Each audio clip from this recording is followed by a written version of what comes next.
Précaution maximum pour œuvre inestimable. Ce tableau vient d'arriver discrètement par camion dans son caisson isotherme prêté par le musée Picasso de Barcelone. La toile est accompagnée d'une conservatrice catalane qui vérifie son état. J'ai un constat d'état ici avec tout le petite dégradation. Je contrôle que c'est tout la même chose. Cette œuvre, l'une des 58 Ménines peintes durant l'été 57 par Picasso, rend hommage à la peinture de Velázquez et à l'histoire de l'art espagnol. Les Ménines de Velázquez, c'est une œuvre qu'il a toujours considérée comme peut-être le chef-d'œuvre de la peinture, mais un chef-d'œuvre auquel il n'a plus accès, puisque à partir de la défaite républicaine contre Franco, eh bien, il décide de ne plus aller en Espagne tant que l'Espagne n'est pas démocratique. Donc c'est une œuvre qu'il a admirée, mais c'est une œuvre dont il ne conserve plus que des souvenirs et des reproductions. Et donc il l'a refait à sa manière, à la fois comme un outrage et comme un hommage.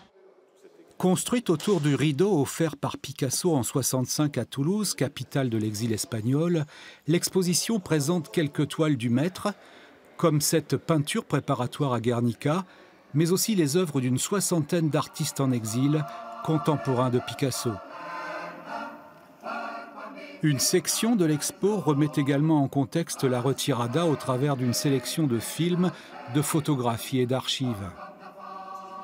Et un volet contemporain interroge cet exil. On peut y croiser une réinterprétation de Guernica par Roberto Longo, ou encore cette sculpture en silicone de Franco dans son frigo Coca-Cola, jetant comme un froid dans cette expo événement qui n'oublie pas de questionner l'exil d'aujourd'hui.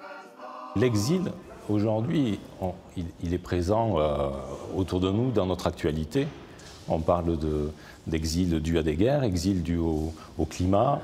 Et beaucoup d'artistes aujourd'hui, contemporains, travaillent sur ces questions-là, comme Picasso à l'époque. Nos tables sont trop petites pour inviter le monde à partager notre repas. Les descendants de l'exode d'hier sont invités à déposer des fragments de leur passé dans un espace confié au poète et enfant de l'immigration espagnole, Serge Pey.